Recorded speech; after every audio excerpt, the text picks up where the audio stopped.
Hello, everybody. Welcome back to my channel, and thank you for joining me for another true crime deep dive, this time into the mysterious and still unsolved case of 24-year-old real estate agent Lindsay Buziak.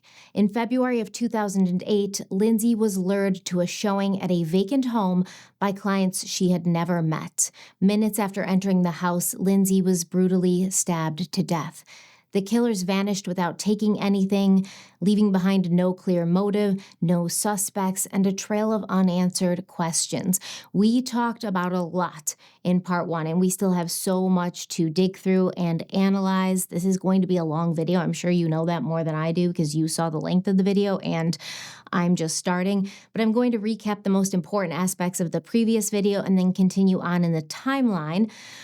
But let's have a quick word from the sponsor of today's video, Incogni, before we dive in. Today's video is sponsored by Incogni, and this is one of those sponsors that genuinely aligns with the kind of topics I cover here, because when you spend as much time as I do talking about crime, scams, identity theft, you start to realize just how dangerous it can be when your personal information is floating around online. Most people don't realize how much of their data is actually out there. Your full name, home address, phone number, email, relatives, employment history, all of that information is being collected, aggregated, and sold by thousands of companies, often without you ever knowingly agreeing to it. And yes, technically, you have the right to request that this information be deleted, but doing it by yourself manually would take years. And that's where Incogni comes in. Incogni helps protect your privacy by reaching out to data brokers and other websites on your behalf, requesting the removal of your personal information and dealing with all the objections and back and forth for you. It's like having a personal assistant doing this stuff for you. They're going to handle the messy, time-consuming part automatically. And getting started is so simple. I created my account, chose whose data I wanted removed, mine, granted Incogni permission to work for me, and then I could actually see everything in the dashboard as it happened, watching where my information was listed, and then seeing removals happen over time was honestly eye-opening and brought me a lot of peace. And this matters because scammers don't just randomly guess anymore. They use real personal information, often purchased, to craft convincing phishing emails, texts, and phone calls. We also see massive data breaches all the time. I feel like I'm getting a notification that there's a new one happening every day where people's information is leaked even if they've never directly did business with the company involved. One exposed profile can turn into months or even years of financial and reputational damage. Now, one feature I really want to highlight is custom removals, which is available on Incogni's Unlimited and Family Unlimited plans.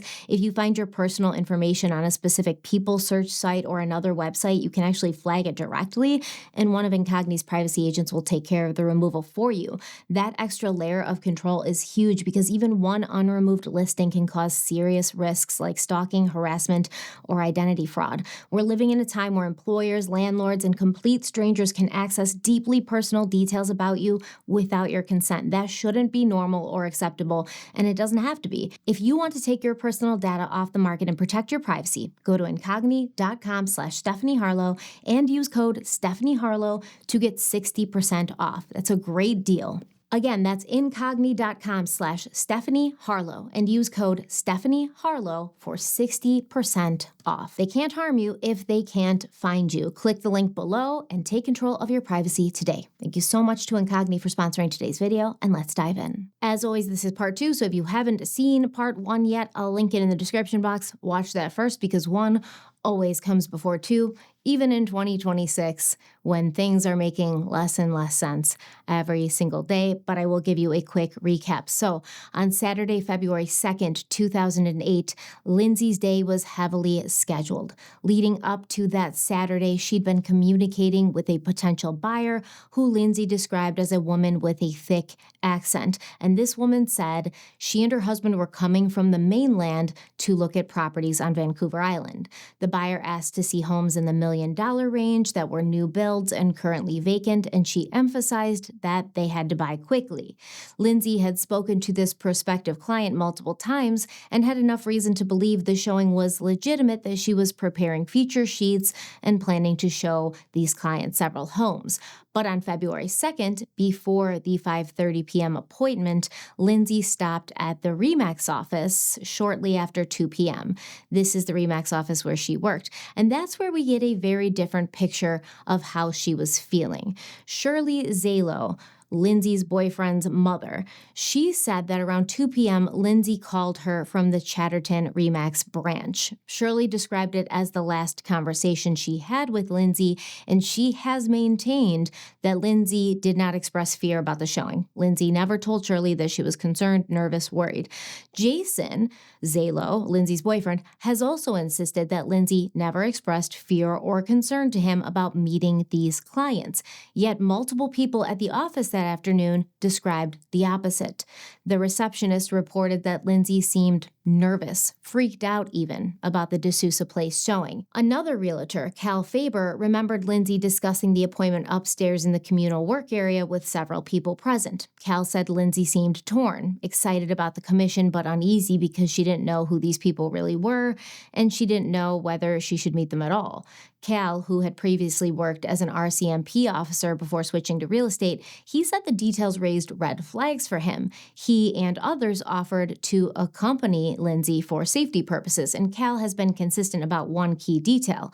Lindsay said she wouldn't go alone, that her boyfriend Jason was going to be there, and that she would not attend the appointment unless he was there. Some early media reporting also claimed Lindsay received a second call, this time from a man who allegedly wanted to meet her alone without his wife present. So this was the man half of the couple. And that detail is complicated and disputed in later reporting, but what's notable is that Cal has since confirmed that he remembers Lindsay talking about two calls, one from a woman and one from a man, while she expressed her concerns in that upstairs workspace at the Remax office. Lindsay met Jason for a late lunch at Sauce.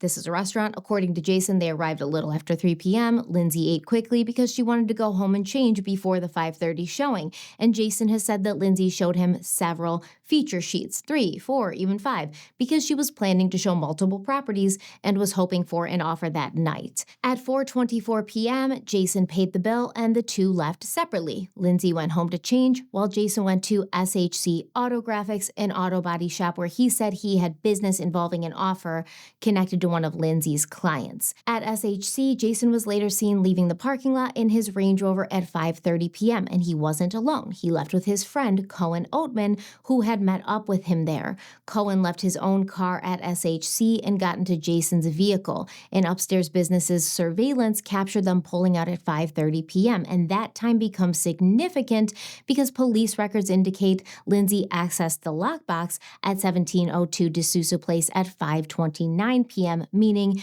she was already at the property at the door, beginning the showing process, just 1 minute before Jason and Cohen were recorded and seen leaving SHC.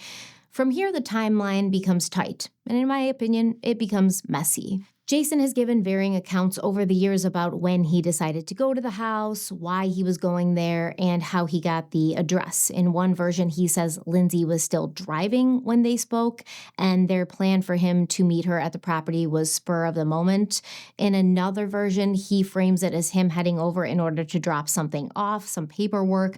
Either way, Jason has also said that D'Souza Place didn't come up in his truck's navigation because it was a new subdivision and he had to contact Lindsay for directions. He says he called her again and asked her to text him the address and that she did this.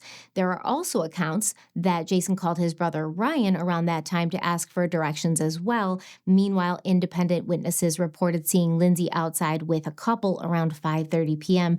near the driveway, which is consistent with the scenario where Lindsay opens the lockbox at 5:29 p.m. and the clients arrive right around that moment, so introductions would take place outside before everyone went inside.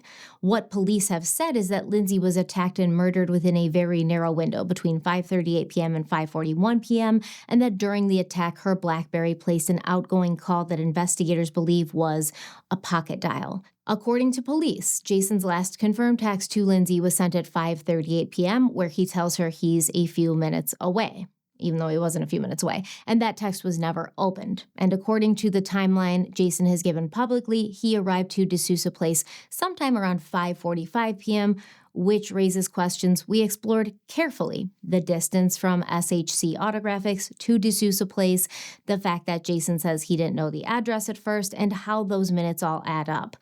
By the time that Jason and Cohen reach D'Souza Place, Jason does not immediately go inside.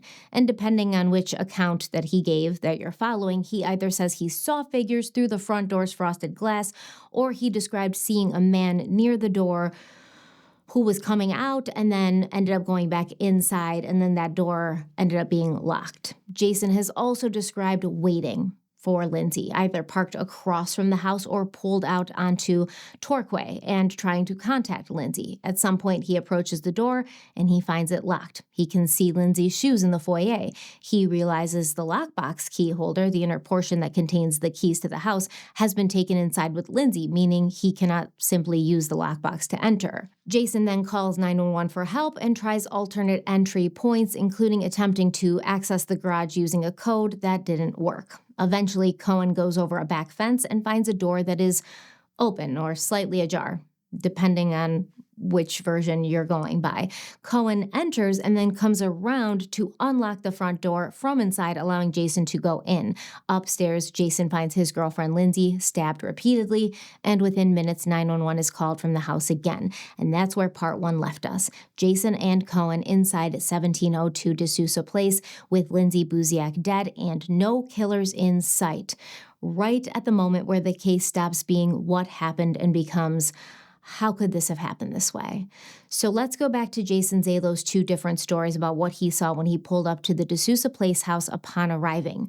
In 2008, Jason told the police that he saw a man from the back, a man wearing a brown, classy jacket falling just below his waist, and it appeared the man was going back inside the house.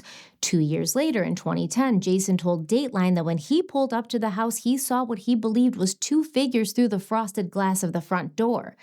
In 2017, Saanich Police Sergeant Chris Horsley said something completely different on Crime Watch Daily. Apparently, Jason told the police that as he drove up to the house, he saw a tall Caucasian man and a blonde woman wearing a colorful dress. This is what Sergeant Horsley claims. He said, quote, "The killers were actually about to walk out the front door and leave, and he turned into the cul-de-sac and interrupted them leaving. If he'd been 5 seconds later, he would have driven right into the suspects walking out here into the driveway."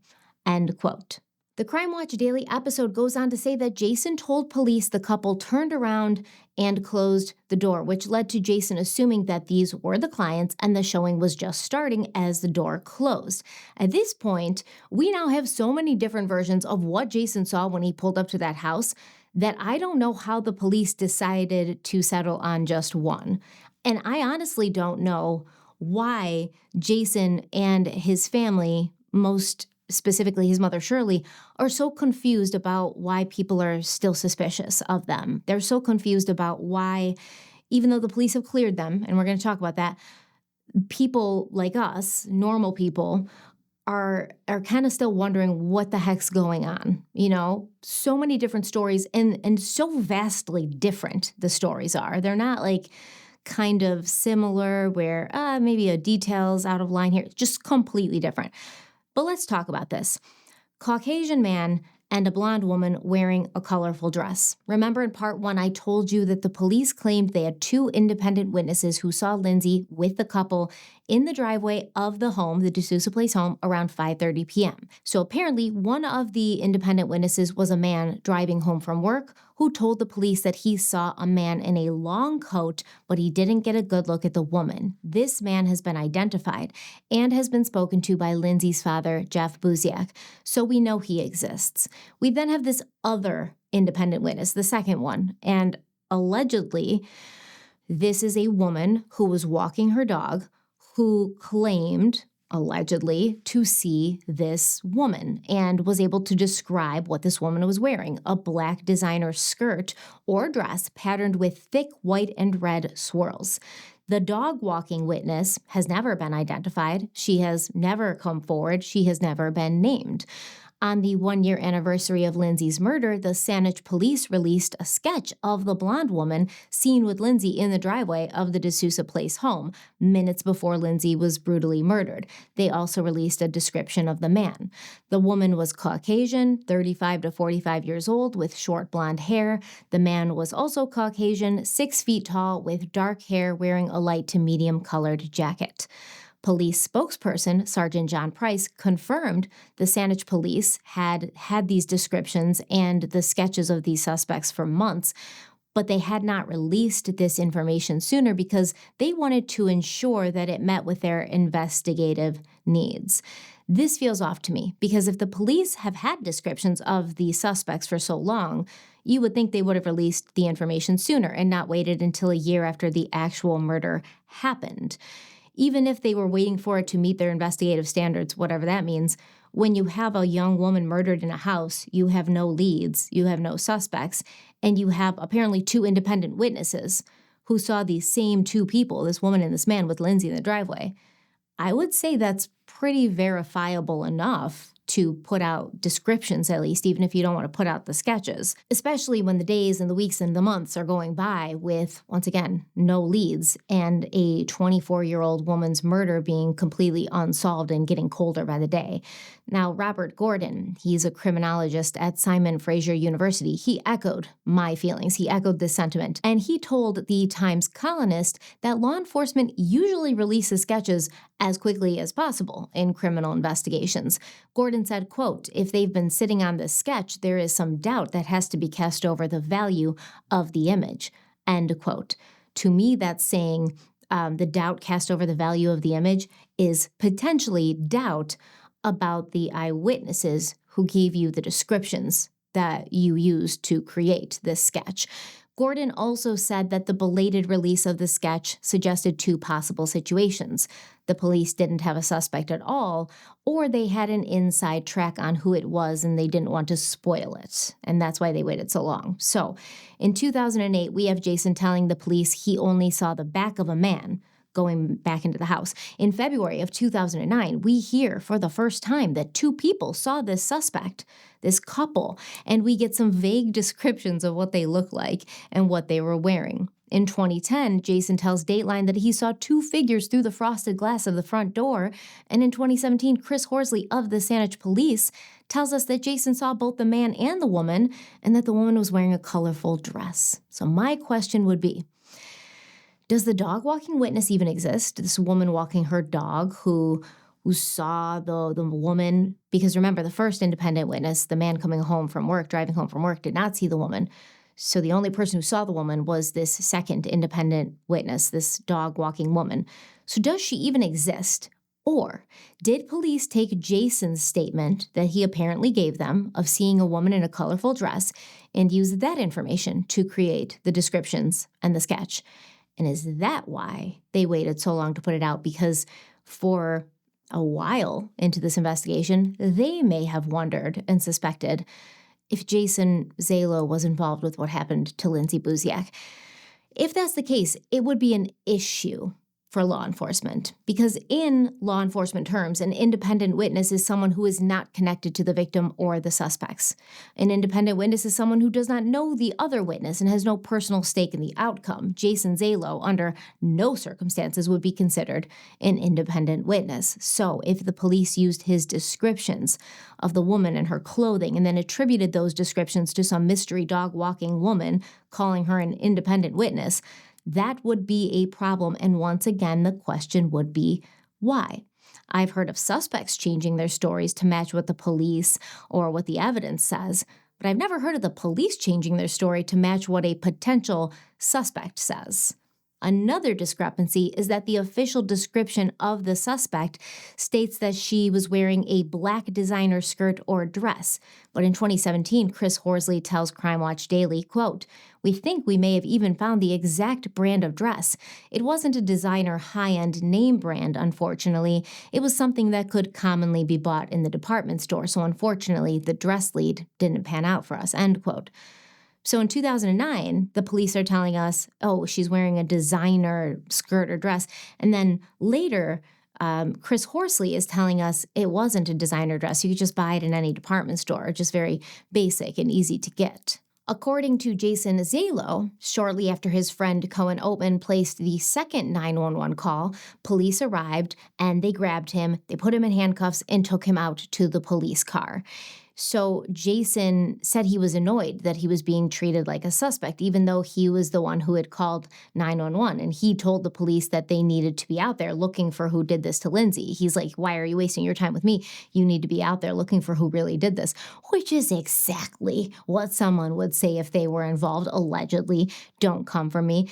But yeah, Jason Zalo was certainly considered suspicious by police when they first showed up to the house, as he should have been, right? That's protocol. He's her boyfriend, and he's the one who found her body, and he's there. He's there. He's the one who's there. And apparently he was there to see the alleged suspects leaving, which is once again why I would question if the police used his description of the woman in the driveway, the woman who apparently is part of this plot to kill Lindsay, why they would use his description to create a sketch that they didn't put out for a year, because they said they've had this information for a year, and they said that in 2009, and Lindsay was killed in 2008. So Jason said that he tried to tell them that he'd seen someone at the house and the real attackers could still be close, but they wouldn't listen to him.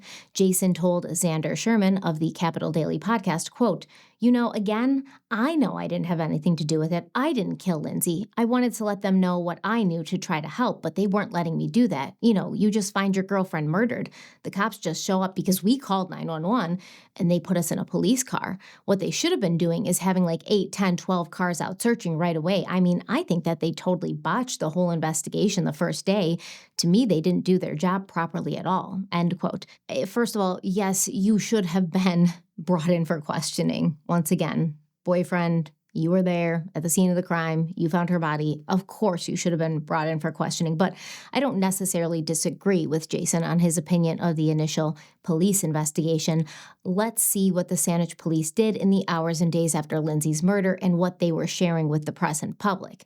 And I can tell you one thing, they were not sharing. They were not sharing, and they did not disclose really anything for quite some time. They did not disclose that Jason Zalo was the one who had called 911, the one who had discovered Lindsay's body, the one who apparently saw the suspects at the crime scene. They didn't talk about that for a very long time. In fact, I think the first time anybody really heard about it was the Dateline episode in 2010. Now, when news of Lindsay's death first hit, the media on February 4th were not saying how she died, but they confirmed her death was being investigated as a homicide, although they had no suspects and no one in custody. Also on February 4th, the province reported that Saanich's emergency command bus, patrol cars, and unmarked cars were parked on the street outside the crime scene house. Forensic identification experts and the coroner were also at the scene, along with red-jacketed search and rescue crews helping police comb through the yards, garages, and building materials, looking for a weapon and other evidence. I also want to mention a quote from Constable Brad Brajic, found in a very small mention of Lindsay's death in regards to police arriving shortly after receiving a 911 call to check on someone in the house. He said, quote, "We didn't know what was happening. Then we quickly realized it was a little more serious." End quote. A little more serious. A little more serious. You get a call from a guy saying his girlfriend is showing a house and he can't get into the house, and then you realize the girlfriend is actually stabbed to death in an upstairs bedroom, brutally stabbed to death, laying in a pool of blood.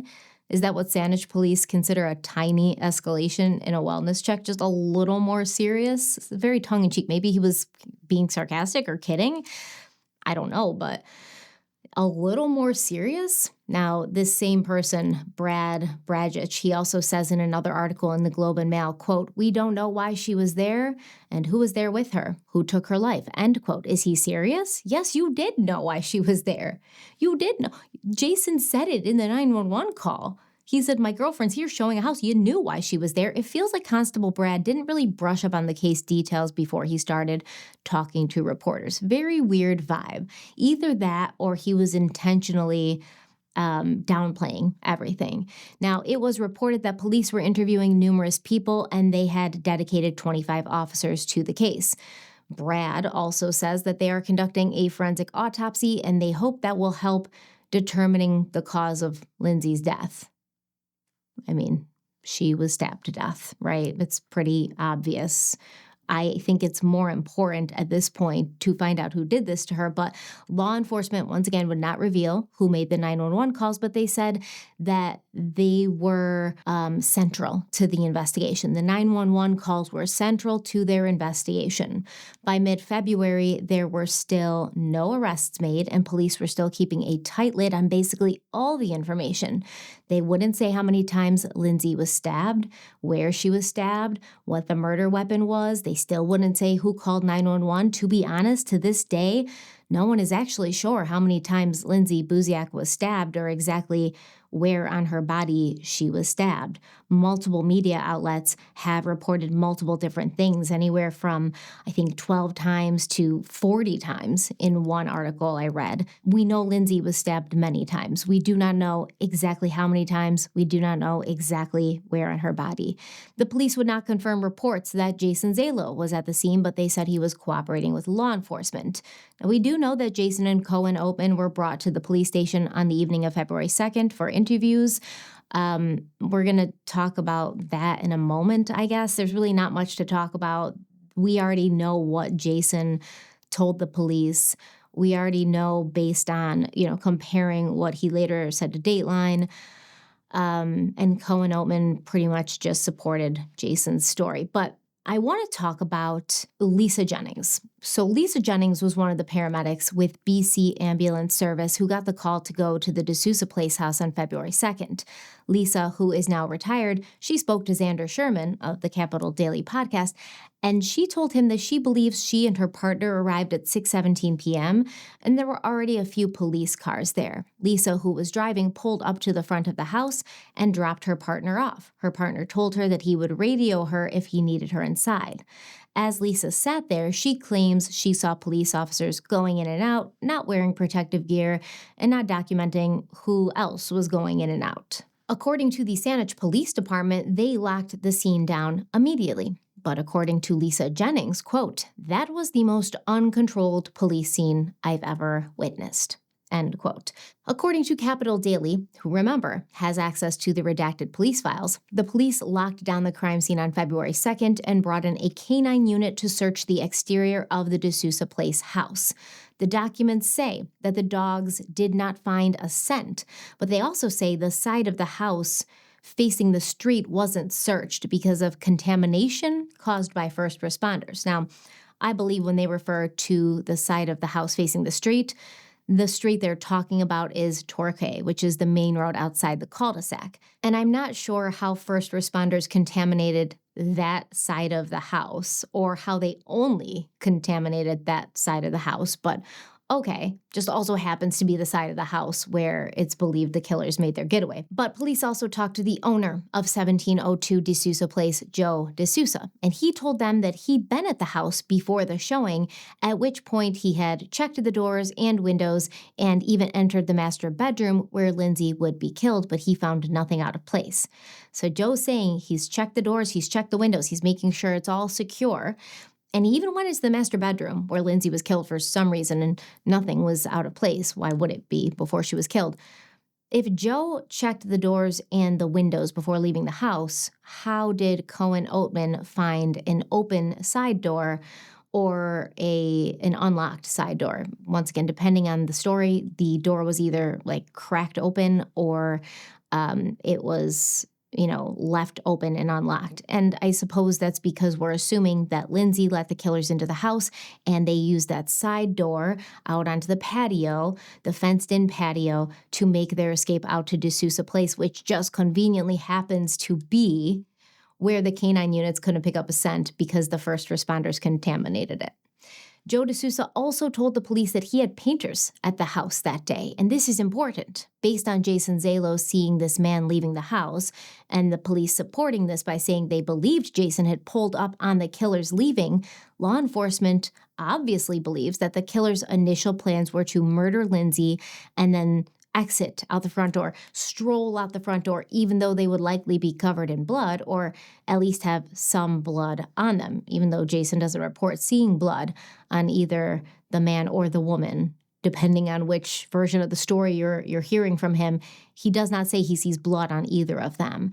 Now, this is a media report from June of 2010. When Lindsay Buziak arrived at an empty Saanich home to show it to potential buyers, Saanich police believe she did not know the man and woman who killed her. It does not appear that Lindsay was expecting anything untoward to happen. Today, more than 28 months after her death, Saanich investigators are sharing details of the murder with local reporters, details they shared with the U.S. television program Dateline NBC. I do have to cut in on the clip here and tell you, the Canadian press were very unhappy when Saanich police appeared on Dateline, including Chris Horsley, and spilled all the tea because, as I said earlier, the police had released virtually nothing to the media in Canada after Lindsay's murder. They wouldn't even say who had made the 911 calls. And after Dateline aired, the police were called out by several media outlets. And they were basically like, what the hell, guys? We've been asking you questions. You haven't been saying anything. And now all of a sudden you go on this American TV show, Dateline, and you're just telling them everything? Why? What's going on? Why would you do that? It's a very good question. All right, let's continue with the clip. We certainly understand that if we've shared that information with NBC Dateline, why wouldn't we share it locally? So in that regard, we are putting more cards on the table with our local media partners, recognizing that it's not going to hurt the investigation in any way, and it may in fact help in some way that we just haven't foreseen. What investigators have held back until now is what they know about the minutes before and after the killing. Detectives say Lindsay arrived at the house around 5:30 and met a man and a woman. Once they got into the upstairs portion of the home, which is no longer visible from the street through these open windows, the attack appears to have immediately occurred. Within 10 minutes of entering the house, Lindsay Buziak was dead. Investigators say her killers escaped through the back door of the home, most certainly with blood on their clothes. As you heard, Saanich police said that the killers escaped through a back door of the house, most likely with blood on their clothes. So if they had blood on their clothes, why would it seem possible that at first they were going to stroll right out the front door, but then Jason Zalo scared them off and they changed their escape route last minute? It doesn't make any sense. I don't really believe that Jason saw a man leaving the house, and I'm not sure why the police believed it or considered it a valid sighting to the point where they're actually announcing this on Dateline and telling the media this. And that is where the mystery deepens. Police have found no evidence of a getaway car, discarded clothes, or a weapon. Police have found no evidence of a getaway car, but I think, given the fact that the scent dogs didn't pick up any scent, might indicate that there was a getaway car present, that the killers did not in fact leave on foot. I do not believe the killers left on foot. You would expect that given the severity of the attack, that we may have had greater success with things such as DNA or hair and fiber evidence, and the reality is that that's not the case. Investigators say all of the DNA evidence collected at the scene has been identified. If I'm understanding this correctly, police said that all the DNA evidence collected at the scene has been identified, which means that every DNA profile found was matched to a known person. In the Crime Watch Daily episode, Detective Chris Horsley said, quote, "We do know from forensic evidence that both the man and female did go through the home. We do have evidence of them leaving the home. However, we don't have anything in the form of DNA or fingerprints, which would lead to a suspect identification," end quote. So what forensic evidence do the police have of the suspects leaving the home? The open door? If there's no DNA, no fingerprints, no scent to pick up, is the only evidence the police have that the couple left the home is the fact that they weren't there when the police showed up? Why would Detective Horsley say they have forensic evidence of the couple leaving? Like, do you have footprints? Do you have clothing fibers or something on like the fence that they had to scale? Or, oh wait, actually they didn't have to scale a fence. We'll get to that in a second. What do you have that can be considered forensic evidence that proves the couple left the house? And for the first time, investigators are acknowledging how Lindsay's body was discovered and by whom. Police say Jason Zalo, Lindsay's former boyfriend, arrived at the home with a friend to meet her to sign some legal documents. Now right there's that legal documents claim again. What are these legal documents? Why has Jason ever claimed to have been in possession of legal documents for Lindsay to sign that night? Why did Jason tell the 911 operator that he was at the house because Lindsay hadn't felt safe? And why would the police feel so comfortable telling Dateline that Jason was the one who found Lindsay, but for 2 years they kept that detail from the local Canadian media? I mean, I understand wanting to keep things quiet in the early days of the investigation, but for 2 years, the Saanich police never revealed that Lindsay's boyfriend was the one who found her body, the one who called 911. If he had a valid reason to be there, whether it was to check on Lindsay and make sure she was okay or have her sign some phantom legal documents, it shouldn't have been protected information that no one could know about. It wouldn't have had investigative quality that could potentially harm the case. Where are these documents? Who are these documents for? Jason never said he had documents for Lindsay to sign. He never told this to Xander Sherman. He never said it on Dateline. As far as I can tell in the redacted police reports, he never said that then. So why does Chris Horsley and the Saanich police keep telling people that Jason had documents for Lindsay to sign? Detectives say Zalo suspected something was wrong.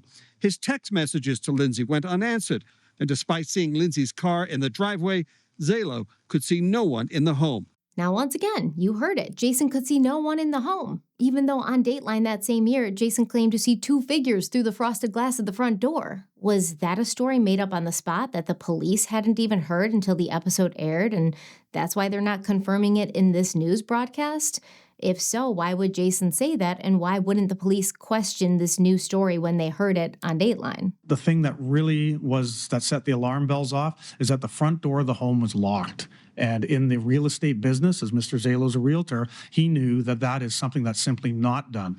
And once he attempted entry and the door was locked, that was the cause for the initial 911. So now, according to Horsley, the thing that set alarm bells off for Jason initially was the locked door. And since Jason was also a realtor, he knew this was something that is simply not done. Let's deconstruct this piece by piece because I have 2 issues. One, in 2010 on Dateline, Jason said that after he drove by the house and saw the figures through the front door, he parked on Torquay so as not to appear to be a meddling boyfriend, and that's where he stayed and waited for 10 minutes until he started to get worried, and he texted Lindsay. And when she didn't answer, he got worried, and that's when he went to the front door. In his 2008 police interview, Jason told the detectives that it was seeing the man's abrupt re-entry into the house when he pulled into the cul-de-sac that made him feel something was wrong, and that's what made him worried. And as for Horsley's claim that Jason knew something was wrong when he found the door locked because this is just not done in real estate, that's a slippery slope. First of all, it would have been customary for Lindsay to have brought the keys inside with her. That is absolutely done. And there are a few reasons why she may have locked or not locked the front door while she was inside the house showing it. I actually called a few real estate agents. I called several because I wanted to get a poll, and it was pretty split. Some people said, yes, I lock the house when I'm showing it, and some people said, I don't lock the house when I'm showing it. And there were different reasons for why they did or they didn't. So a lot of women real estate agents I talked to said, I lock the house because I don't want someone from the outside who has like nefarious intentions to come in and like attack us while we're showing the house or while I'm showing the house. I want to protect myself and my clients. Some said they don't lock the house in case the clients that they're with are potentially the dangerous ones, and then this doesn't block their exit and it makes it easier for them to get out of the house.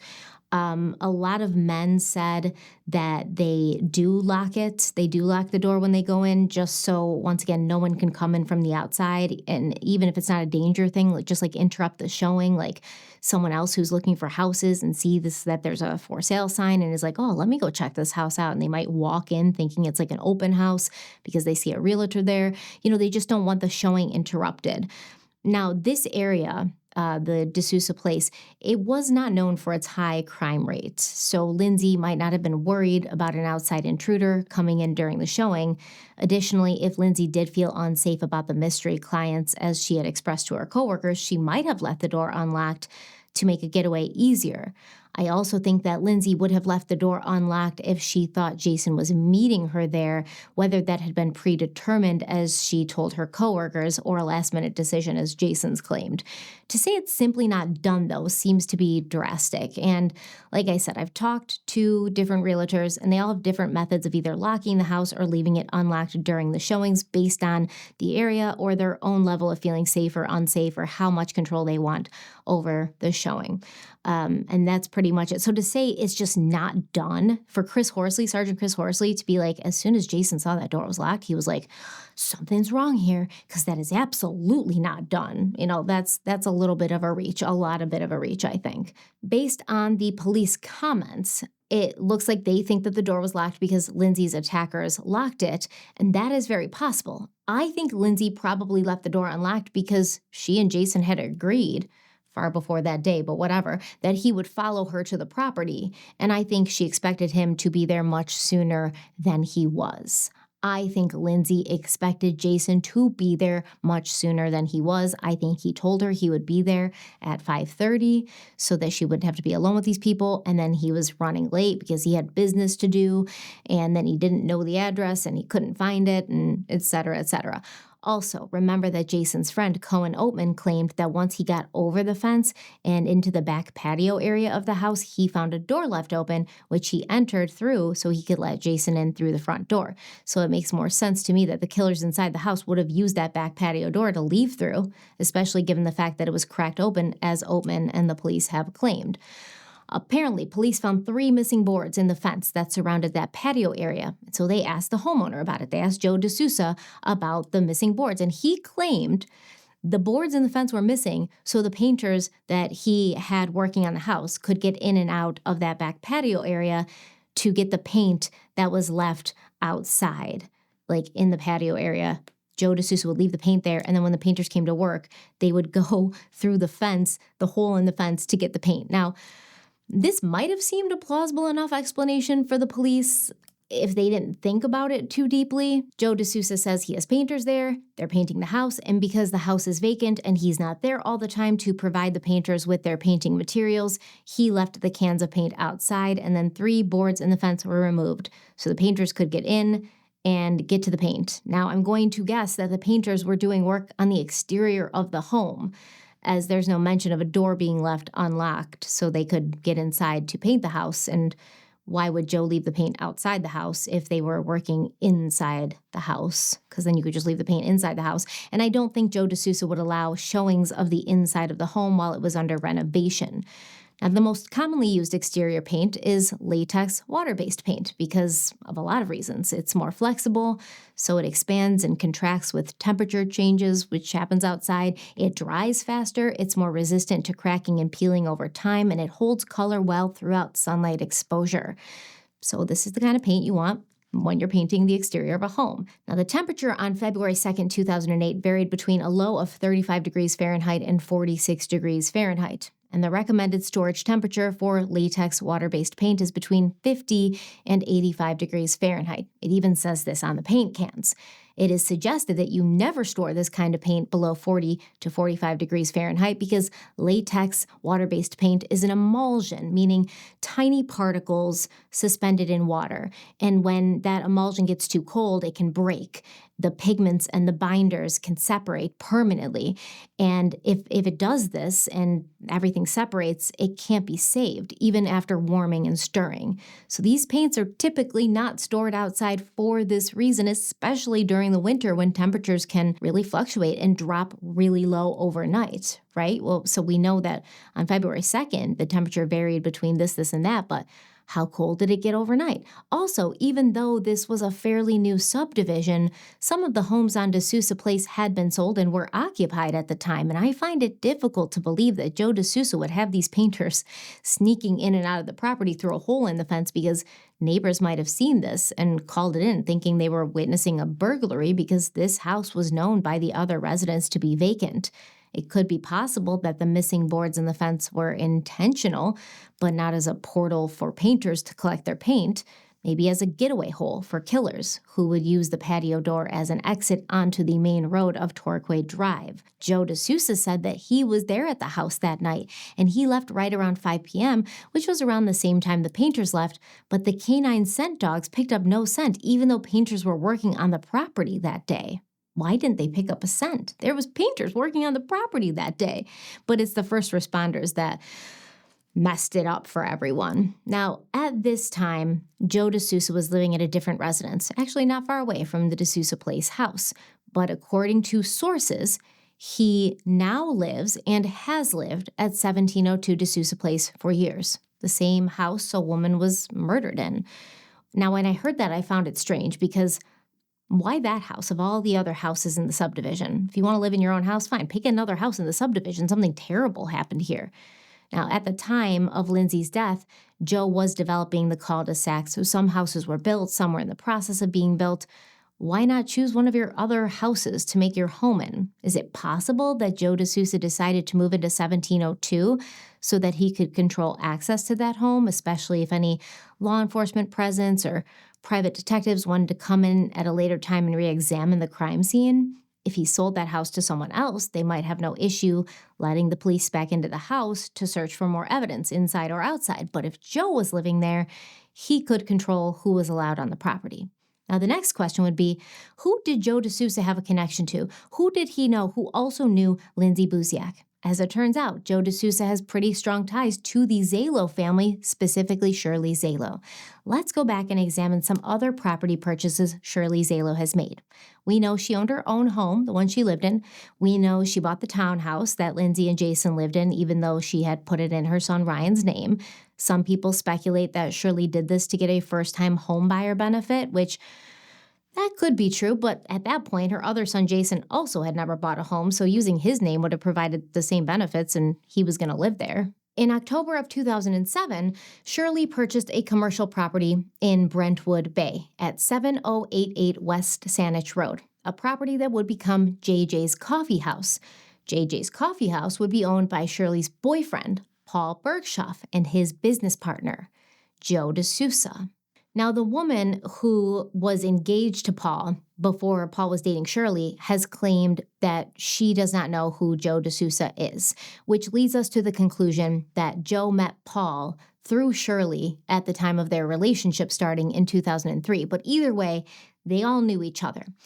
So in November of 2007, Shirley Zalo completed a market evaluation on a property owned by Joe, 1702 DeSouza Place. Joe was planning to list this house for sale, so he wanted to figure out what price he should be listing it for. It's pretty basic. But Shirley was not the realtor that Joe decided to give the listing to. Instead, he gave the listing of the DeSouza Place house to two women who worked at the RE/MAX Camason office. So they worked in Shirley's office. Now, for the record, what I'm about to say is pure speculation and strictly my opinion.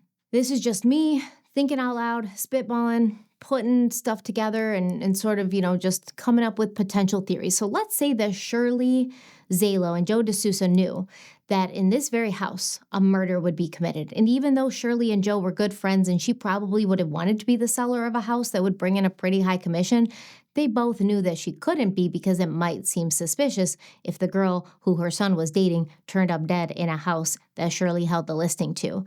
Or maybe Shirley was just busy and had too many listings already and she didn't want that listing. It could be that too. So later in the month of November 2007, Joe DeSouza listed 1702 DeSouza Place. He put it on the market for sale, but then the following month, he took it off the market over the Christmas holiday, and he didn't relist it until January 9th, 2008. At that time, Joe listed the house with the same two real estate agents from Shirley's RE/MAX office that he had originally listed it with. And then suddenly, a few weeks later, Lindsay is getting a strange call on her personal cell phone from a couple who wanted to see houses that fit the exact description of 1702 DeSouza Place. The strong connection between Joe DeSouza and Shirley Zalo is hard to overlook, and it also makes it difficult to understand how Jason Zalo would have no idea where the DeSouza Place house was or how to get there. But both his mother Shirley and his brother Ryan were familiar with the house and the cul-de-sac and how to get there. Why would Ryan and Shirley know about the house, but Jason would be completely in the dark about the house? I mean, I'm sure there's a valid reason. I just haven't heard it yet. Okay, so Jason and Cohen get brought to the police station for questioning, and again, Jason continued to be upset that he was having to do this, telling Xander Sherman, quote, "Again, I'm innocent. They're treating me like I'm not innocent, and I know that there's killers out there, and they're not searching for them," end quote. Of course, both Cohen and Jason denied to the police that they had anything to do with the murder, and Jason has claimed that he cooperated completely. He gave the police his cell phone, he gave them the Toshiba laptop that he and Lindsay shared, he let them search the condo, and he took a polygraph. Now, Sergeant Chris Horsley would later confirm that Jason did take and pass a polygraph. I'm going to jump around a bit here, so bear with me. Remember that the Dateline episode about Lindsay's case aired in the fall of 2010, and there was a pretty strong response in the aftermath of that episode that Jason and possibly his mother Shirley were involved or at least knew more than they were saying. Now, that's probably because Dateline's panel of experts, their Unsolved Case Squad, they had some opinions. Now, the Unsolved Case Squad includes the three following individuals. Dwayne Stanton, who was a detective grade 1 in charge of training for the Metropolitan Police Department's Criminal Investigation Division in Washington, D.C., and who has worked on more than 750 homicides and death investigations during his career with the MPD. Yolanda McClary, a crime scene investigator for the Las Vegas Police Department who specialized in training in homicide investigations. And of course, our dude Alan Jackson, who once served as a deputy district attorney in Los Angeles, who specialized in high-profile cases and who became a defense attorney that helped Karen Reed secure a not guilty verdict. Alan Jackson has recently taken on another high-profile client, Nick Reiner, who's been accused recently of killing his parents, including Rob Reiner, the film director. So we'll see how that goes. But in the Dateline episode, the panel of experts discussed that Jason Zalo has been a suspect in Lindsay's case for a long time. They said that. Alan Jackson says it wasn't Jason. Jackson says rule number 1 of a homicide is that you don't bring a witness to a homicide, and Jason brought his friend Cohen Oatman. Now, keep in mind that about a year after Lindsay's murder, the Saanich Police Department had cleared Jason as a suspect. Right around the time that they released the sketch and the description of the woman and the man seen with Lindsay at the house, the ones that they said that they hadn't released before, even though they've had it for a year, because they weren't able to determine the investigative quality. But right around the same time that Jason's cleared by the police department, they released the sketch and the description. I don't know. We'll come back to that. It's all tied together. Even in 2010, at the time of this episode being filmed, the Saanich Police Department were trying to convince us that Lindsay's death was a hired hit tied to a drug bust in Calgary. And trust me, we're going to explore that angle. We're going to talk about it. But this team of experts dismissed that theory. They said it doesn't add up. They ended up feeling that the person behind the murder was someone Lindsay knew, someone very close to her. Yolanda McClary said, quote, somebody in the same type of business, end quote. And Jackson says, quote, I mean, in the same real estate firm, who knows, end quote. Jackson said he doesn't believe these were highly polished professionals. The way the crime was committed shows a level of panic and no sophistication. They all agree that it seems planned for sure, but not professional. Like I said after that episode, a lot of people were looking at the Zalo sideways. And conveniently enough, a week after it aired, the Saanich police announced that they had cleared the entire Zalo family already, and that Jason and his mother Shirley had passed polygraphs. To me, the fact that the police even felt it was necessary to give Shirley a polygraph when it doesn't seem they would have any reason to think she was involved in any way speaks volumes, but let's examine this more closely. It is my theory that after the episode aired, the police, along with the Zalo family, were maybe getting some heat, maybe getting some questions, more attention than they wanted. Maybe the Zalo family's legal representation called the police up and they were like, hey, you need to make a public statement. You went on Dateline. Shirley and Jason look suspicious as hell. And now they're getting some pretty negative attention. So if you don't have anything or you don't have enough to charge these people with anything, then you better tell everyone that they are cleared, because this is affecting their reputation. And because they work in real estate, their reputation is directly tied to their livelihood. So we've got to get like something on the record here, a statement from the police to quell everybody's fears and calm everyone the hell down. When the police cleared the Zalos, they stated that all three had passed polygraphs. So that's going to bring us to 2012, when David Baines, an investigative reporter with the Victoria Times Colonist, published reporting that revealed Saanich police were using something called a CVSA. Sometimes a CVSA that they were describing publicly as a polygraph, even though it is not one. And the distinction is critical. CVSA stands for Computer Voice Stress Analyzer, and it's a device that records a person's voice while they answer questions. It claims to detect microtremors in the voice, and it says that it can identify stress that might correlate with deception.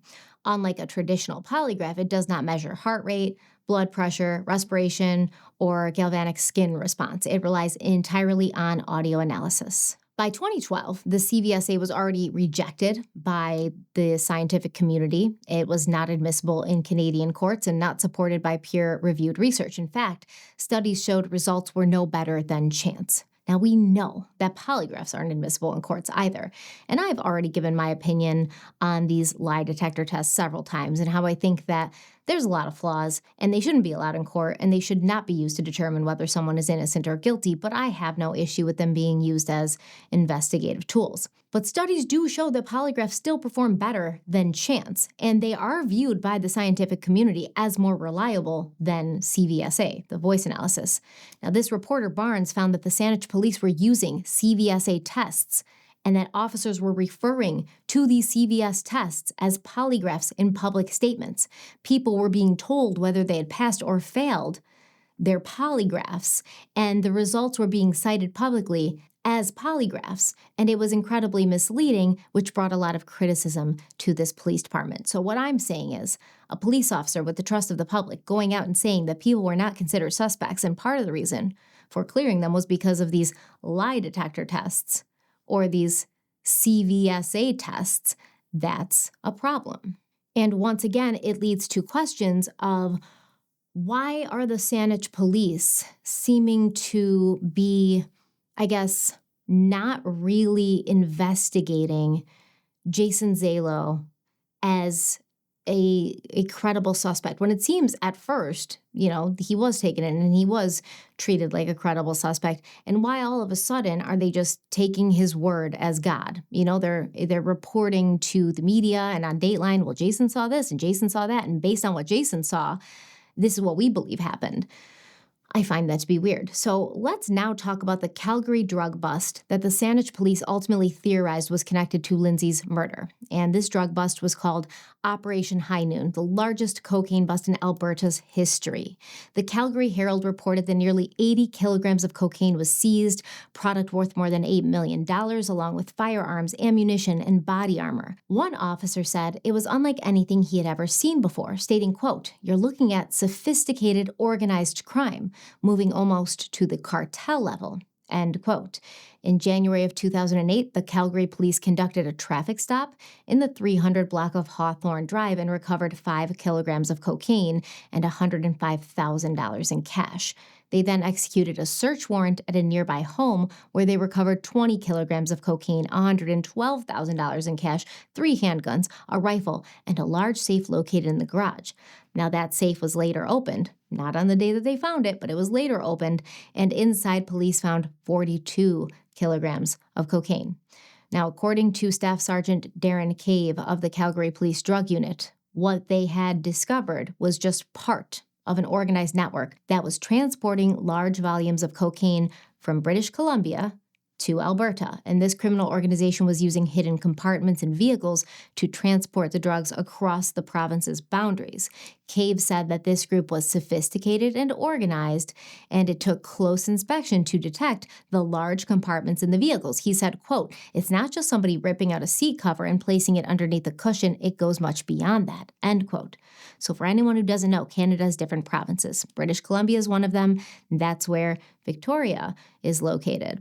Alberta is another province, and that's where Calgary is located. In this specific drug bust, it's mentioned that police from Victoria as well as Calgary worked and took part in this Operation High Noon. Cave said that the investigators believed the operation had links to a distribution network spread throughout the United States, Mexico, and South America. And the involvement of police in Victoria suggests the cocaine may be transported from Mexico along the coast, avoiding the United States, and going into Victoria, taking advantage of the lack of maritime border security. Apparently, the whole Operation High Noon was triggered by a call made to the Calgary police in November of 2007, a call where someone claimed a shipment of cocaine was leaving Victoria and heading to Calgary. The person who made this call will from now on be referred to as the informant. The drug bust happened in stages, and apparently the informant called the police again after the initial arrest to tell them that they had missed the largest inventory of drugs that was in the safe. So that's when the police went back and opened the safe. So let's go back to the police files where it is stated that Laura Manning, a crime analyst, went through Lindsay Buziak's 700 Facebook friends and noticed that some of them were involved in criminal drug activity. So in the 2010 Dateline episode, Detective Horsley stated that there was no evidence that Lindsay used recreational drugs or that she had committed any criminal offenses, but she had some associates who were involved in criminal activity. In that same episode, police claimed that when Lindsay visited her father in Calgary in December of 2007, she had made contact with two old friends she'd grown up with, and a month later, one of those men was arrested during Operation High Noon.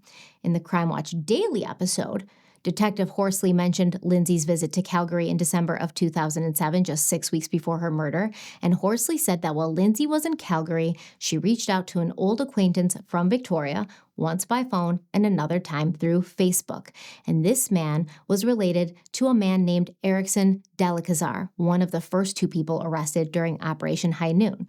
So my question is, which is it? Did Lindsay meet up with Delicazar while she was in Calgary?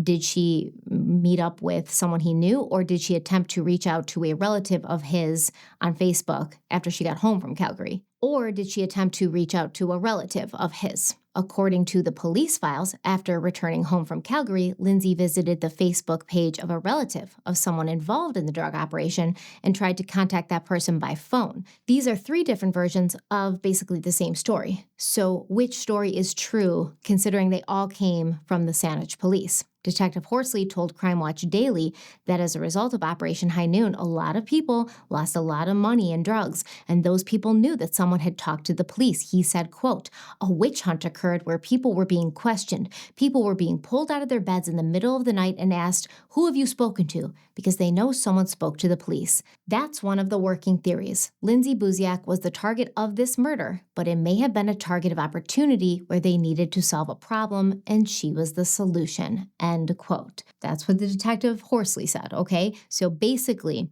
the theory is that someone told Erickson Delicazar, or one of his associates, that Lindsay Buziak had been the informant, and therefore a hit was put out on Lindsay Buziak. Now, we know that the Saanich police know who the informant is because they've confirmed multiple times that it was not Lindsay Buziak. So they can't confirm that it's not Lindsay if they don't know who it is, or at least if they don't know from the people who do know that it's not her. We'll talk about this informant again in a minute, I promise. But first, let's go back to Lindsay's visit to Calgary in December of 2007. As it turns out, Erickson Delicazar, one of the first two people to be arrested in Operation High Noon, had known Lindsay's ex-boyfriend, Matt McDuff. But there is no evidence that she met with Erickson while she was in Calgary. There's no evidence that she met with Matt McDuff while she was in Calgary. During Jeff Buziak's interview with the YouTube channel Crack House Chronicles, he talks about what Lindsay did when she was in Calgary. He said, quote, "Yes, she went out with an old friend. Like the guy she went out with was someone she had been in grade 2 with or something and kept in touch with over the years. And that was for like an hour and a half. Basically picked her up, went across the river from where I lived, which would have been 8 minutes to a restaurant, had dinner and came home. I was surprised when she came back, like, 'Oh wow, you're home so early.' She said, 'Of course. I came here to see you. I just wanted to say hi to those guys, but they wanted to go to dinner.'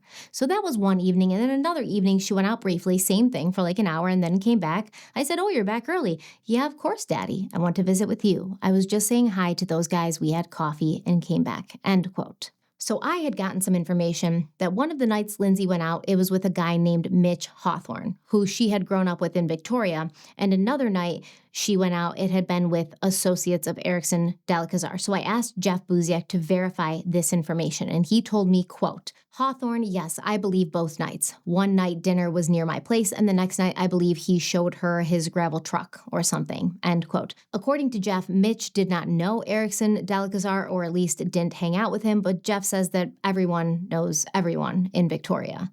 The fact is that Lindsay's ex-boyfriend, Matt McDuff, had made some mistakes and hung out with a bad crowd of people in his early years, but by the time he met Lindsay and the two dated, he was older and he'd cleaned up his act because Matt was older than Lindsay. He was in his 30s when they were dating. And of course, the people that Matt created friendships with in his early life and his childhood and his younger years, they were still like his friends. He still knew them and would sometimes see them. And yes, some of them were bad news, especially Erickson Delicazar. Erickson had several brothers, and it looks like they operated as a crime family along with their uncle, Cirilo Bautista Lopez, who showed them the ropes. It looks like Cirilo entered Canada from the Philippines in the mid-1980s, and his sister, Susan Delicazar, followed with her sons in 1993. Cirilo has pretty much lived a life of crime since he entered Canada and was known to be a member of the Bandidos Motorcycle Club, which is an outlaw motorcycle club and a direct rival to the Hells Angels. So the group was actually started in Texas in 1966, and by the 80s, they had expanded into Europe. But when they tried to establish themselves in Canada, things went badly. Enter the Shedden Massacre of 2006, one of the most infamous organized crime killings in Canadian history. On April 8, 2006, 8 men associated with the Bandidos were found murdered execution-style on a rural farm property near Shedden, a tiny farming community southwest of London, Ontario. The victims were all members of the Bandidos Toronto chapter, and they'd been lured to the property under the pretense of a routine biker meeting. Once there, they were handcuffed, forced to kneel, and shot at close range. Their bodies were later wrapped in sleeping bags and dumped into 2 abandoned vehicles on a nearby farm road. Ultimately, it was decided that the killings had been carried out by Dwayne McCormick, the national president of the Bandidos in Canada at that time.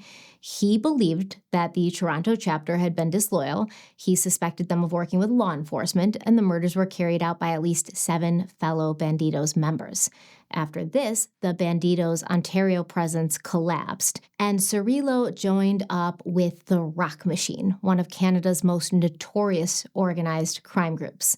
The Rock Machine emerged in Montreal in the mid-1980s as a street-level criminal organization heavily involved in cocaine trafficking, extortion, and contract violence. Unlike traditional motorcycle clubs, they were not originally a biker gang. They were a loose but very violent network of drug dealers operating primarily in Quebec. And they only aligned with bikers to survive and expand. So the Quebec Biker War was an 8-year organized crime war during which the Rock Machine joined forces with the Bandidos and went into battle with the Hells Angels, who were trying to dominate Quebec's cocaine trade. It was 8 years of absolute violence, car bombings, drive-bys, and assassinations that shocked Canada. At the end of it, over 160 people were dead, sadly including 1 child. And by 2002, no one had really won. They all just kind of wore themselves out. There wasn't a clear victor. So Cirilo is a bad guy whose life revolved around drugs, violence, and a flagrant disregard for the law. He's got a rap sheet a mile long, including conspiracy to traffic narcotics charge in 1998 that landed him in prison for a few years. He was caught selling narcotics again in 2010. In fact, it looks like he was pretty high up in the drug trafficking world, and he was considered one of the leaders, and no threat of arrest or repercussions could stop him, which prompted a judge to once say that he was incorrigible, and he had no will or desire to change. Now, Cirilo's nephews followed in his footsteps, as is illustrated by Erickson being arrested during Operation High Noon.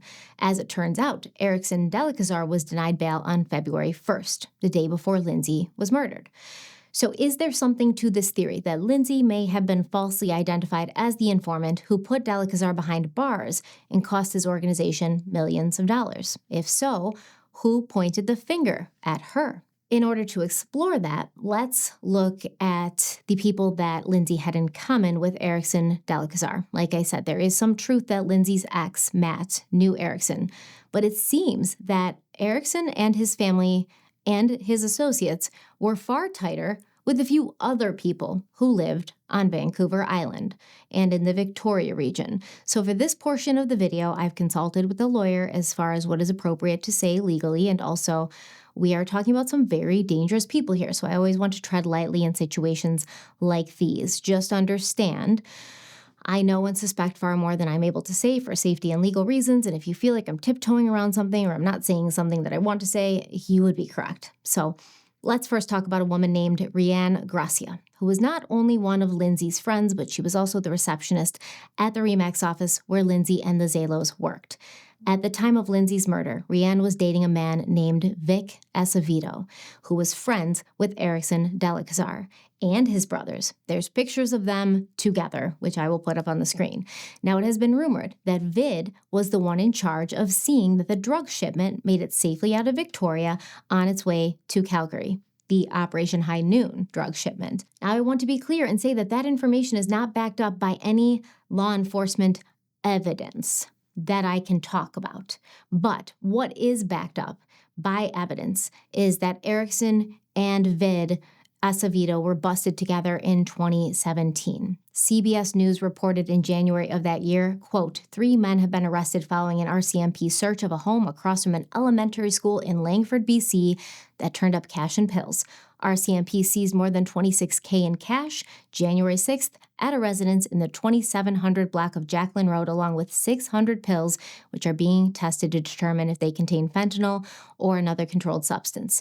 2 of the men described by RCMP as known criminals were charged with possession for the purposes of trafficking: 41-year-old Edgar Acevedo and 37-year-old Erickson Delicazar of Langford, end quote.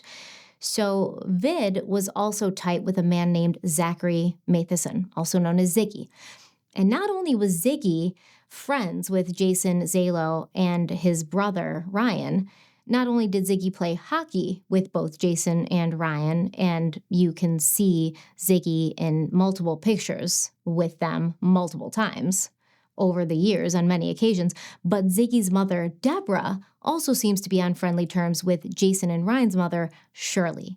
So Ziggy was originally from Toronto, where he had a juvenile record for assault, theft, and drugs. He moved to Victoria in the mid-90s and began selling drugs and hanging out with the Zalo boys. Deborah Matheson moved back to Ontario, back to the Toronto area in 2017, but before she did, she posted on Shirley Zalo's Facebook wall, quote, "Take care of our boys, Shirley," end quote. And Shirley replied and told her she would. And when obviously Deborah is saying take care of our boys, she's talking about Ziggy and Ryan and Jason. Now, Ziggy Matheson would be charged with 4 counts of possession of cocaine, ecstasy, and methamphetamine for the purposes of trafficking in 2014. He was arrested with a man named Ali Arash Zai. This is from the Vancouver Sun. Quote, Matheson and Ali Arash Zai were arrested in 2013 after police searched 2 homes in Langford and 1 in Saanich. At the time, police said the seized drugs, including cocaine, marijuana, ecstasy, crystal meth, and GHB, the date rape drug, were worth an estimated $542,000, end quote. This same article states that only Ziggy held the key to a large safe filled with drugs, and his buddy, the other guy arrested with him, he served as the courier. Once again, this operation is described as being sophisticated, like the Calgary bust. They used safes, digital scales, a variety of encrypted phones. That's going to come into play later. And Ziggy is described by multiple people in law enforcement as being intelligent. Now, Ziggy would be sentenced to 5 years in prison, but his co-conspirator only got 2.5 years due to a joint statement from the Crown and his defense lawyer stating that he was only a low-level player in this drug ring, even though in 2014, the Combined Forces Special Enforcement Unit called him a high-level Vancouver Island drug trafficker. Zai also made a deal with the Crown where he would not have to be called as a witness in Ziggy's trial. I have more to say about Ziggy, and I will. But let's walk down this path for a few minutes. In 2020, 4 Vancouver Island residents were arrested and charged with human trafficking of 2 minor girls. One of the people arrested was Sherry Zai, sister of Ali Arash Zai. Arrested with her were her 2 19-year-old twin sons. It is well documented by Canadian law enforcement that the Hells Angels are heavily connected to human trafficking and drug trafficking in the country, and it's been said on the streets that Ziggy was getting the drugs he sold from the Hells Angels. Let's talk about the parents of Ali and Sherry. They are Korish Zai and Shamsi Havasian. The father, Korish, is known as the Ghost in some international law enforcement circles. And in 2002, he was charged with money laundering in the United States to the tune of $1.2 million. He was charged with a scheme to forge and cash Canadian checks at several banking institutions in the U.S. Basically, the funds would be then withdrawn before the banks could realize the money was stolen, and the cash would be delivered to the ringleaders in mailed magazines, which had portions cut out to hide the cash. This was made easier because U.S. institutions did not at that time place holds on international checks drawn on Canadian banks. I don't know if that has changed.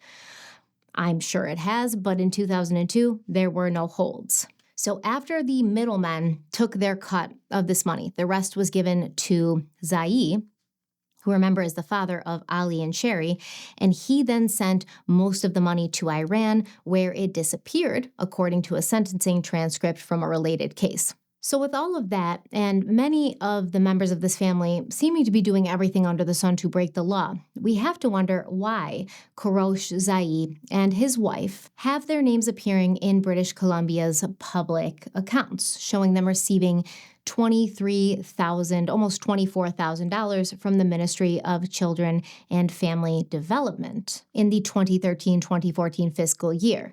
Now, this is the government body responsible for child protection, child welfare, and family services. And its most serious and visible role is protecting children from abuse, neglect, and exploitation. Remember, their daughter would be arrested for the human trafficking of 2 minor girls. Now, why would the Ministry of Children and Family Development give money to someone, anyone? Well, usually for the purposes of caring for children. For instance, a couple who are foster parents to a child. Now, over 20K sounds like a lot, and I did some digging. This might reflect that there was more than one foster child placed with a family, or even one child with special needs. I'm not going to say any more, but I want you to understand that this was a crime family. Money laundering, drug trafficking, human trafficking. And if that money was allotted to these people for the care of children, that's concerning. And these are the sorts of people that Ziggy Matheson aligned himself with. These people I just talked about were also known to hang out at a place called the West Coast Tap House in Langford, which was one of a handful of places chosen to be raided by the police in July of 2011. In a Time Colonist article titled "Task Force Tackles Hotspots in Search of Gang Members," quote, "It's 10:33 p.m. Saturday night of the Canada Day long weekend in downtown Victoria, and 8 cops from the Integrated Gang Task Force and 2 Victoria police officers march single file into Monty's Showroom Pub, wearing bulletproof vests and packing sidearms. The next step is another strip club, the Fox in the Red Lion Hotel, around 11 p.m. The convoy of unmarked vehicles heads out to Langford, stopping at the West Coast Tap House, which is surprisingly dead for a Saturday night," end quote. Now, it seems that the West Coast Tap House was surprisingly not busy that night because law enforcement believed those inside had gotten the heads up that police were gathering outside and hitting other places, and they had run out the back. Interestingly enough, the co-owner of this establishment was a man named James L. James, stepson to former BC legislature clerk Craig James, and as it turns out, the government was spending quite a bit of money at the tap house both before the raid in 2011 and after, just under $11,000. And this money was spent on food and meeting rooms, and in 2013, the Ministry of Finance spent more money there than it did at the Victoria's Union Club. It's interesting to note that years later, James R. James would begin working at a place called Dominion Lending, a company owned by none other than Jason Zalow. Ziggy Matheson has a long history of being on the wrong side of the law, including a 2001 murder charge that was later dropped only because his co-accused, David Nebergal, took the fall. Some charges during that same incident did stick, however, because while the attack happened on this man named Kevin Black, that's who the murder charge was for, Ziggy assaulted his ex-girlfriend Shannon with the butt of a revolver, causing her to be hospitalized. Now, Shannon and Ziggy had broken up by then, and she was in the condo of Kevin Black because she was currently dating him. Sadly, Shannon would die of an overdose before a conviction could be secured against Ziggy. Now, Shannon was going to be testifying against Ziggy in this assault case, and it looks like somebody named Sergeant Tyra Reed Lamb of the Saanich Police Department had been assigned to be Shannon's handler and protect her leading up to that trial.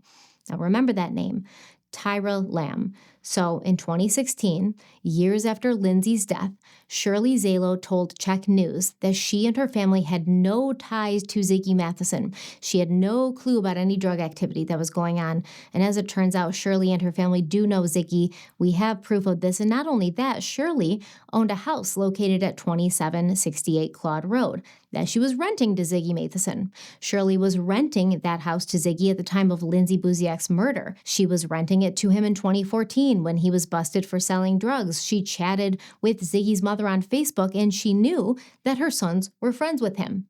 Now, on the Capital Daily podcast, Xander Sherman asked Shirley, why did you say you had no connection to Ziggy in Czech News when you actually did? And Shirley said that the question she was asked by Czech News suggested a level of closeness between her family and Ziggy Matheson that did not exist. But she did acknowledge that her sons did know the drug dealer. She said, quote, were Jason and him good friends? No, they're not. Yeah, they were pleasant to each other, but they weren't best friends. Like Ryan played hockey with him, and no, I don't have any involvement with him. Yes, he's my tenant, but I don't have any involvement with him. I didn't go out for coffee with him, and I didn't go for dinners with him, end quote.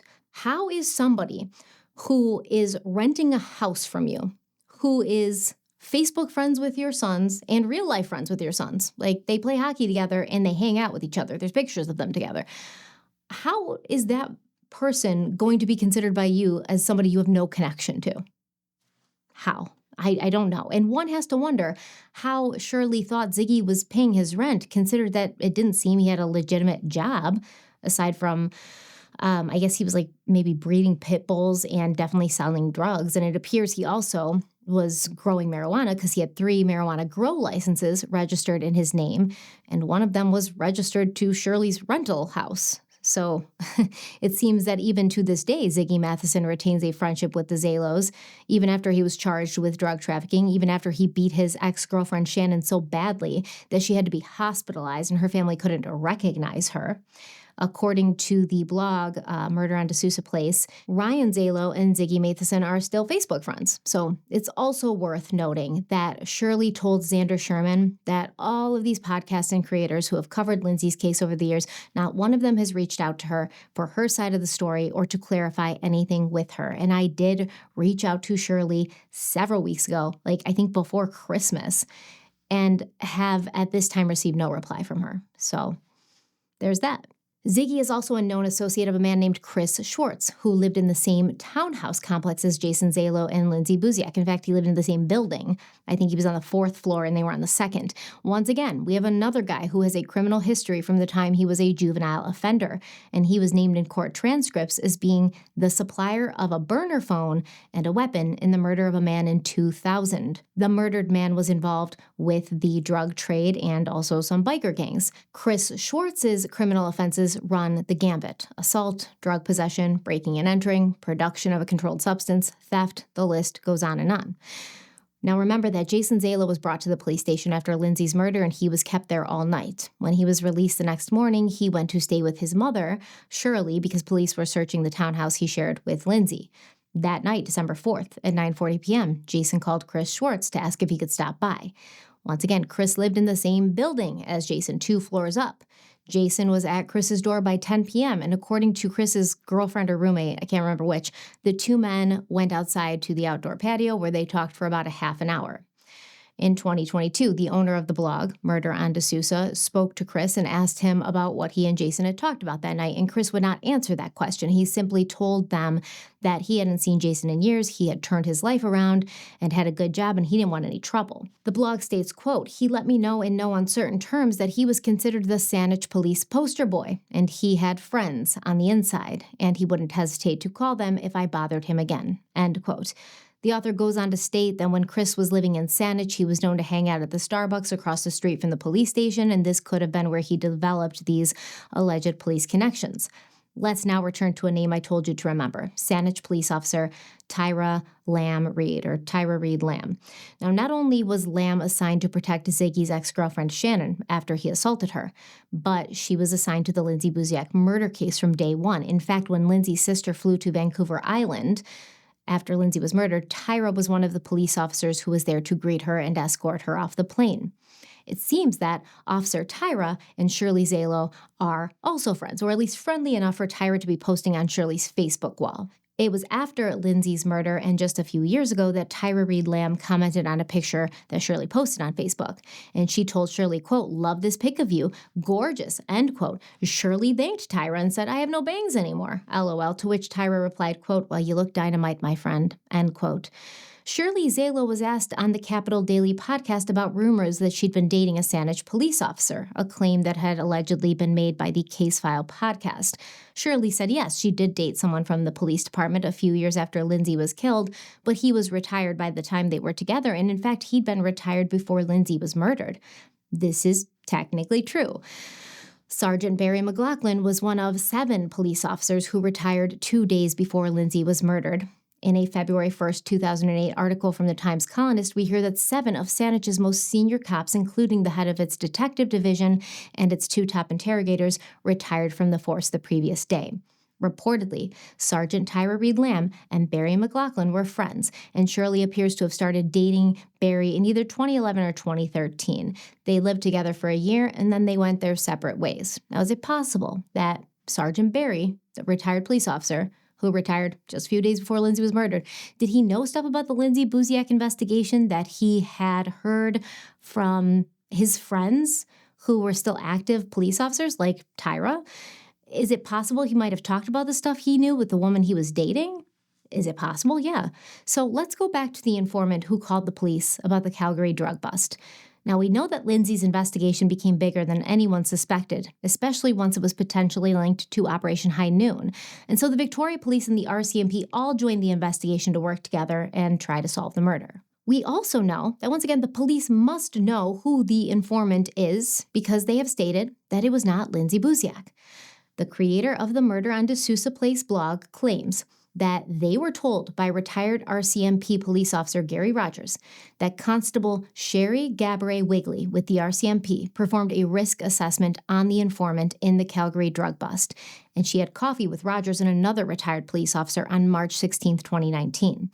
At that time, Sherry told them that the informant was a woman who worked at Lindsay's Remax office at the time of her murder. And since the police have already stated that they know the informant was not Lindsay, who could it have been? And could that person who led the police to the Calgary drug ring have been the same person who pointed the finger at Lindsay so that they themselves would not be identified as the actual informant? And who, that was working at Lindsay's Remax office, would have a motive to want her to take the fall for that, knowing it would end her life? Who, working at the Remax office that Lindsay worked at, would even be involved with these kinds of people to even know what drugs were moving from Victoria to Calgary? All right. So lastly, we have to examine the information obtained from the police files when Capital Daily went to court to get access to them. Remember that Jason Zalo said he cooperated fully with the police. He let them into his townhouse, gave them his phone and Lindsay's laptop, etc. Well, this Toshiba laptop was actually a shared laptop that both Jason and Lindsay used, and he did give it to the police, but he didn't bring it to them until February 7th, so a few days after Lindsay was murdered, like 4 days. Now, the laptop was given to RCMP Constable Paul Brooks, who performed a full forensic analysis of it. And he discovered that a folder under My Documents, which was titled My Received Files, was empty. The police records state, quote, Brooks further stated that he located an electronic page file on the hard drive. The page file is similar to a scratch pad that the computer program uses to write down information when additional memory is needed. Page files contain remnants of password processing activity, emails, and internet browsing activity. Most computer users are unaware that page files exist. End quote. On the podcast, we learned that at this time in 2008, My Received Files was the default location for files that were downloaded from Windows Messenger and other chat clients, and this would be on the Windows operating system. The police files go on to state that Brooks was able to conclude that there were chat messages in that folder at one time, but they had been erased. They weren't there anymore. And he was able to determine when the information was deleted, but of course that detail is redacted. So Jason Zalo and Lindsay Buziak shared a Toshiba laptop that they used for work and personal stuff, whatever, meaning they both had access to it. If there was a password on the laptop, they both knew what the password was. And Jason gave it to the police a few days after he's interviewed by them. and things were deleted when the police got it. Things were deleted, such as chat files would be, records of conversations from any sort of chat profiles we were using on that computer. When Jason brings the Toshiba laptop to the police, that file has been erased. They know when it's erased, they just won't tell us. So either Lindsay erased that stuff or Jason did, right? There's really only two people who could have erased that stuff. And I don't know. Who erased that stuff? I don't know. So earlier, we briefly talked about crime analyst Laura Manning, who had gone through Lindsay's Facebook and found that she had some friends who were involved with drug activity, which she found odd. Manning found something else that was odd on Lindsay's Facebook. Quote, Manning was able to view the messages posted on Buziak's wall by her friends. Buziak had 485 messages posted on her wall by friends between June 6, 2007 and February 10th, 2008. Buziak received posted messages almost every day, sometimes more than one message a day. There were times when she went 3 or 4 days without receiving a message posted on her wall. Manning noticed that for a 2-week period between January 24th, 2008 to February 3rd, 2008, no messages from any of Buziak's 700 friends were posted. Manning found this very odd, as it was inconsistent with the pattern of messages posted regularly to Buziak's wall over the past 9 months, end quote. So for some reason, for a period of 2 weeks, the 2 weeks before Lindsay was murdered, not one single person posted on her wall, or did someone delete the messages that were posted within that 2-week period? I think that's more likely, and it looks like the police thought so as well because they sent an order to Facebook asking about those messages, noting that the missing posts could help police figure out who had killed Lindsay. Actually, this order stated, quote, the acquisition of these deleted wall messages from Facebook Incorporated may afford evidence that is imperative to the investigation in terms of motives or suspects. Furthermore, the times and dates in which Buziak's Facebook account was accessed will also reveal if someone else was using her account after her death. End quote. Basically, the police are saying that the messages were deleted, and they have suspicion that someone besides Lindsay could have accessed her account and deleted them. I mean, I think it's very evident that someone besides Lindsay, because Lindsay was killed on February 2nd. But the 2-week period where the wall posts were gone ended on February 3rd. So how could Lindsay herself have deleted messages that hadn't even happened yet?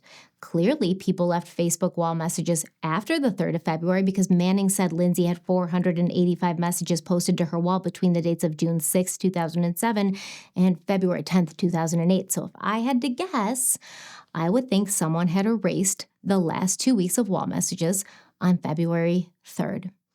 In the files, it is also noted, quote, wall messages may be deleted, but only the user may delete messages posted on their own wall through the use of their own account, end quote. Or if someone had access to the computer and access to Lindsay's MySpace page. Now, if the police ever received information or clarity back from Facebook about when those messages were deleted, they haven't revealed it, and it's redacted in the documents. But like I said, if the messages were deleted in a 2-week period that ended on February 3rd, and we know that Lindsay Buziak was dead by February 3rd, do I have to say any more? And it's interesting also that this stuff's redacted. Why would that information be redacted from the police files? Were the police able to figure out when the wall messages were deleted, and were they able to figure out what computer was used to delete them? And if they don't want us to put 2 and 2 together, they wouldn't tell us that. On the podcast, the Capital Daily podcast, Jason Zalo told Xander Sherman that he'd had no idea all this time that anything had been deleted. He only found this out when Xander told him at that moment during the interview. So it couldn't have been him, right? Next, we have information from Lindsay's BlackBerry, where police found the contact $1 million associated with the number they have named the crime phone, the phone the person who killed Lindsay used to lure her into an ambush. The crime phone number had called or been called by Lindsay 11 times, and the police learned that this was a prepaid phone that had been purchased at a Vancouver convenience store a few weeks before the murder and was activated online using the name Paulo Rodriguez, which law enforcement has determined is a fake name.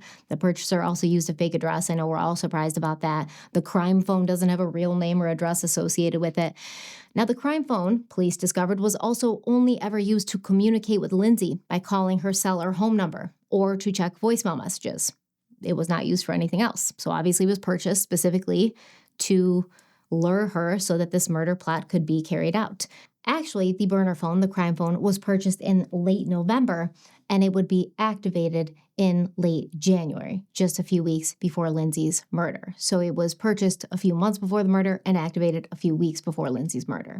So let's look at what kind of things coincide with the purchase and then the activation of the burner phone, right? What happened in late January? Well, the drug bust, Operation High Noon, happened in late January. And the police believe that the crime phone was purchased in Vancouver, which is on the mainland. And they think that by the time the suspects first contacted Lindsay about buying a home, they were already on their way to Vancouver Island. So weeks before the murder happened, the crime phone was traveling from the mainland to Vancouver Island. And the police file state, quote, I believe the user of the crime phone was attempting to contact Buziak and arrange for the showing of new homes in the Victoria area. The movement of the phone west indicates that the phone was moving towards the BC Ferry terminal, end quote. Police believe the crime phone's geolocation data showed westward movement consistent with being on the mainland at the ferry terminal, crossing over on the ferry, arriving to Vancouver Island, and traveling into Greater Victoria. The police documents also suggest that they believe the people with the crime phone came into the city using a major route. So this means once they got off the ferry, they traveled into Victoria a specific way. Now, you can travel with the vehicle on the ferry, so unless the police have evidence that they stopped and grabbed a rental car, they most likely had their own vehicle with them on the ferry, or there was a vehicle arranged by someone else ahead of time that they would be able to use waiting at the ferry terminal. Now, my question is, if they know that these people use the ferry to cross over, can they check records of who traveled on the ferry on the day that the crime phone went from Vancouver to Vancouver Island? Wouldn't that be a good place to start? Did they do that? Does the ferry even keep records of who traveled on the ferry, or can you just get on without giving your name? You just have to buy a ticket. So according to the internet, yes, you do need to show identification for, traveling on the British Columbia ferries, especially for booking and checking in. So if you're a Canadian citizen and you're domestically traveling within Canada from Vancouver to Vancouver Island, you would need to provide your name and booking details. And then when you check in, you have to check in with an agent using your name, often 30 minutes before. So, could this person have used a fake name to book the ferry? Yes, probably they did. But if that's what happened, the police haven't stated that that's what happened. So if that's the case, did police even check to see the names of passengers who traveled on the day the crime phone moved from Vancouver to Vancouver Island? I don't know. Now, once they got there, if they had their vehicle with them or if they had a vehicle waiting at the ferry terminal, most mainland to island traffic is going to arrive at Swartz Bay Ferry Terminal, which is located in North Saanich. And then from there, there's really only one dominant and direct route into Victoria. And that is the Patricia Bay Highway, also known as Highway 17. It connects Swartz Bay directly to Victoria. It is the fastest and the most logical route. And yes, there are other roads which could get you to Victoria from the ferry, but they're side roads, residential, rural. And since police refer to it as a major route, I think we can rule that option out. It was probably the Patricia Bay Highway that the people with the crime phone used to travel from the ferry to Victoria. Now, understand that the police know the exact route the owners of the crime phone took because they have the pings. They just have not disclosed that to us, nor have they told us exactly when they arrived on Vancouver Island. They just said they were on their way there by the first time they talked to Lindsay. The police files also show us that on February 2nd, Lindsay's phone connected with the crime phone for a 10-minute call. So this is the day she was killed. And police believe this is when Lindsay gave her killers the address to the D'Souza Place house because the crime phone looked up the address on MapQuest using AOL, and then the phone traveled to 1702 D'Souza Place. Now, this stood out to me because remember, Jason said that when he put the address into his truck's navigation system, it didn't come up because the subdivision was too new. So I actually looked it up because I was like, that's suspicious. I'm questioning this. And I found that GPS systems in vehicles in 2008, they use DVDs or internal map databases, and those databases required manual updates. They usually had to be purchased, and that would only happen once a year or less if the owner of the car decided to purchase that. So to be fair, I believe that the address wasn't in Jason's navigation system. I just don't know if I necessarily believe he didn't know how to get to D'Souza Place. The documents say that the crime phone was near the scene of the crime on the day, but they haven't told us what time the call happened when Lindsay gave them the address. So it sounds like it was earlier in the day because the document said that the crime phone being around the D'Souza Place house leads them to believe that Lindsay's killers were getting familiar with the area and maybe even checking out possible escape routes, like boards missing in a fence, which they would have wanted enough time to do, right? They would have gone there earlier in the day because they wouldn't have been wanting to do all that scouting and planning escape routes and learning the terrain within an hour of the appointment. The documents also say that the clients asked Lindsay to pick the houses she was going to show them, and then they would meet her wherever she chose, and they would see the other houses throughout the rest of Saturday and Sunday. Now, this makes me think several things. One, there must have been text messages that the police found on Lindsay's phone, or how else would the police know what the killers said to her? As in, hey, yeah, you just give us a bunch of houses, you pick the first one we're going to see. Two, if Lindsay picked the D'Souza Place house and the killers hadn't suggested that house as the one they would see, does that make sense? Would the killers have left so much up to fate, such as the location, how public the road outside the house was, the interior layout of the house, etc.? Would they have left all of that up to fate? Would they have left all of that up to the last day? The D'Souza Place house was on a cul-de-sac in a newer subdivision in which all the houses weren't yet occupied. So it technically was the perfect place to commit a murder because the risk of being seen by neighbors or passing cars was significantly lower than other potential houses. Is this the house the killers wanted Lindsay to choose the whole time? And someone who knew Lindsay in real life, maybe someone who worked with her, suggested to her that this should be the first house she showed them? This also brings me to another question, though. Remember, Jason said that when he was having dinner with Lindsay or a late lunch with Lindsay at Sauce, she was kind of stressed because she had a bachelorette party and there was also a birthday party, and she was kind of worried about making these events and also, getting to the house and getting everything done in time.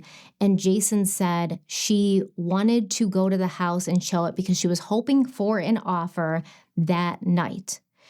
But the police documents say that according to what I assume are messages between Lindsay and the crime phone, Lindsay was going to show the D'Souza Place house that day on Saturday, and then she would show more houses the rest of Saturday and into Sunday. So if these people, the clients, said that they wanted to see these multiple houses throughout Saturday and Sunday, why would Lindsay tell Jason that she was hoping to get an offer that night on Saturday when she had like 3, 4, 5 houses to show them? And yeah, maybe they would have liked the house and been like, this is it. We don't need to see any more. This is the first house. Who's ever done that? Nobody. You're going to see all the houses that are there and available, and then you're going to make a decision because you could love that first house on D'Souza Place, but then the third house you see, you could love that even more. You don't know. And you're there the whole weekend to see houses. So did Lindsay actually say that to Jason? I don't know. The police documents do not say where the crime phone went after the murder was committed, but it was never used again after February 2nd, and the police believe that there were other phones and other people involved in what happened to Lindsay.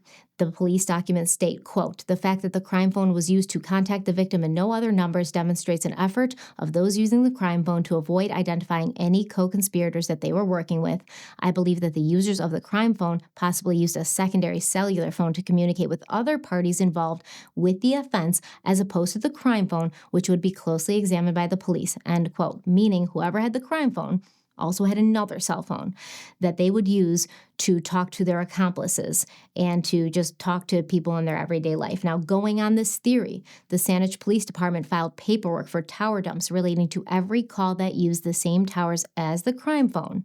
So what they're trying to do is see, okay, if we have these two people, right, the man and the woman who kill Lindsay or who show up pretending to be potential buyers, they have the crime phone because they're talking to Lindsay on it. But we believe they also have another phone that they just use for their regular everyday life. And they're also using that phone to talk to the people who are helping them plan and act out this murder. So what the police thought they would do then is, okay, every tower that the crime phone hit on its travels, The people with the crime phone would also have their other phone, so they would be on the same pinging sort of map, right? So on February 15th, 2008, 2 police officers conducted a series of test calls with the goal of simulating the same trip that the crime phone made. They used 4 different cell phones from 4 different cellular service providers, and they used the phones in the same locations as the crime phone at the same time. Of course, those locations were redacted in the files, but basically the police drove the same route they believed the killers took based on the actual pings. They made test calls along the way and then searched phone records to see if any other phones traveled alongside the crime phone at the same times. So from the way the police worded it in the documents, it looks like they had actually identified 3 important phones, 2 Rogers cell phones and 1 Telus cell phone. And Rogers and Telus are like cell phone providers, like they're in Canada, whereas here we have like Verizon, AT&T. Rogers and Telus are cell phone providers in Canada. And the police believe that these 3 phones were not random and may have been used by people connected to the killers for planning and coordination. One of the phone subscribers they found appears to have been near the crime scene at the same time as the crime phone. And although some of those phones used fake names and fake addresses, it looks as if the police have actually identified a real person. Quote, redacted name has surfaced as a person of interest in the investigation into the murder of Lindsay Buziak. The call records from this cell phone may assist police in identifying the culprits in this homicide or any persons they may have contacted. End quote. The documents state that one Rogers subscriber is said to have been in touch with someone who possibly had a motive to be involved in Lindsay's murder, and another Rogers subscriber may have been involved with the planning and organizing of the murder. So basically, one phone user had a reason to want Lindsay dead, and the other helped plan it. Investigators said that they believed Lindsay's murder was a pre-planned event involving an organized criminal group.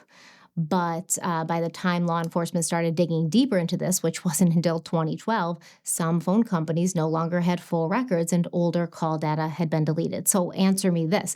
They do these test calls and everything in 2008, the same month Lindsay's murdered, like a week and a half after she's murdered. But they don't look deeper into the actual information they gathered during those tests until 2012, when obviously most everything is going to be deleted. I don't understand why. So even though the police knew which phones mattered, they couldn't get everything they needed to put all the puzzle pieces into place. How convenient.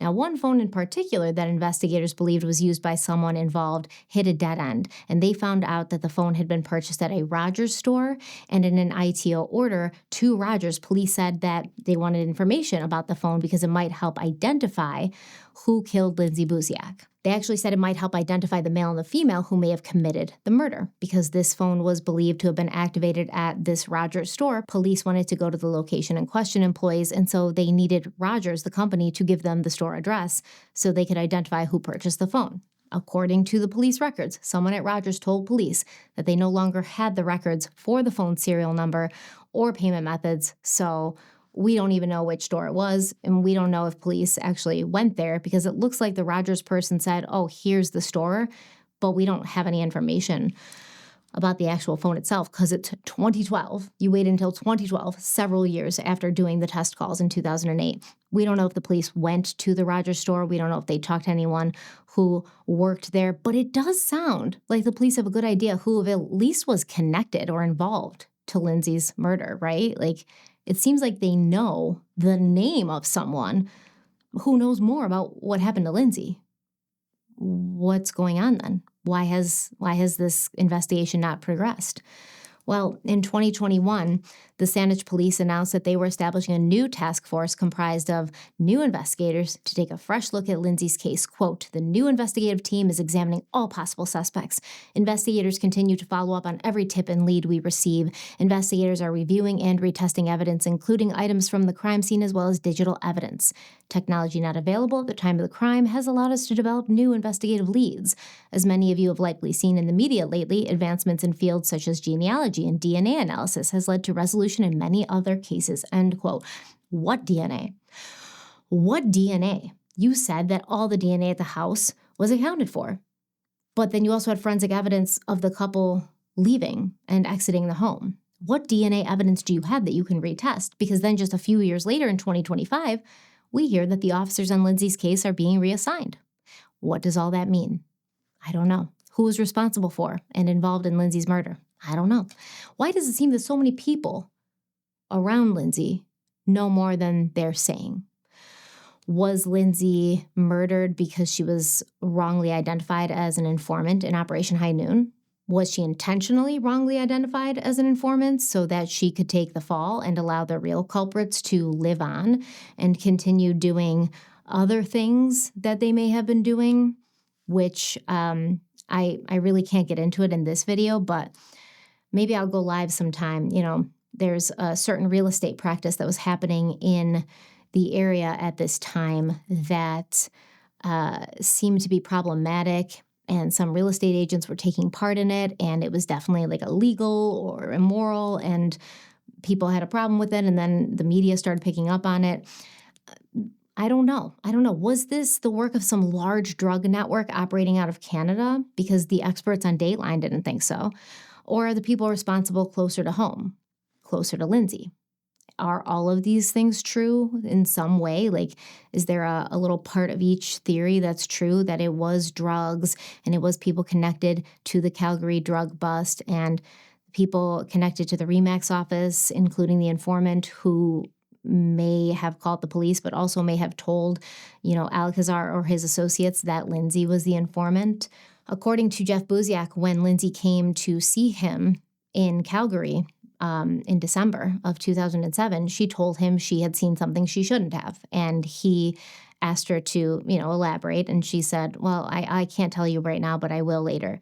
Did Lindsay see something while she was in Calgary that she shouldn't have?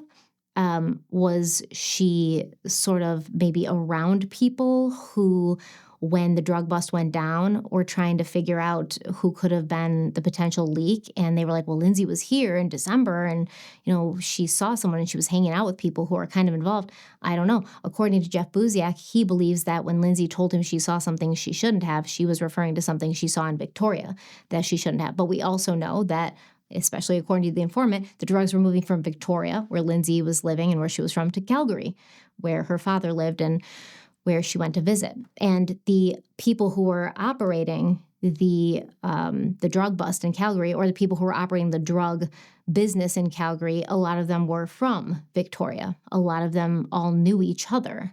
They just were in Calgary doing the drug thing because there's still people in Victoria managing that side of it while they were in Calgary accepting it. So I don't know. Let me know what you think. I think I've said enough. I think that you know at least who I think could have been involved in one way or the other, who could have been potentially involved and who is not completely innocent. And I wish that we could get some straight answers from these people. I wish we could get a straight story from these people. I wish that the questions that we have unanswered, like why Shirley Zalo was renting her house to a known drug dealer, a known violent drug dealer, who she would later say she had no knowledge of and had nothing to do with him. I wish we knew why Jason Zalo had gone to see his friend Chris Schwartz, who is also involved in the drug trade and also affiliated with Ziggy Schwartz, the night after he was released from the police station. What did they talk about?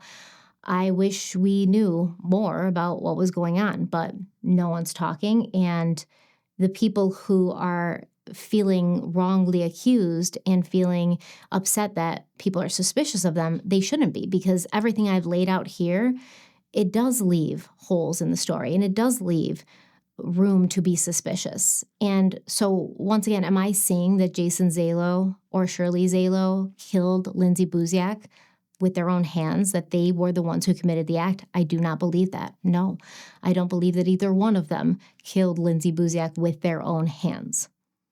But I think that there's people in this case who know more than they're saying. And I'll leave it at that. Let me know what you think in the comments section. If you liked this video, like it. If you think it's worth sharing, share it. If you haven't subscribed already, then go ahead and subscribe. Thank you so much for being here with me. I can't wait to hear what you think about this case in the comments section. And until next time, stay kind, stay beautiful, and please stay safe. I'll see you very, very soon. Love you. Bye.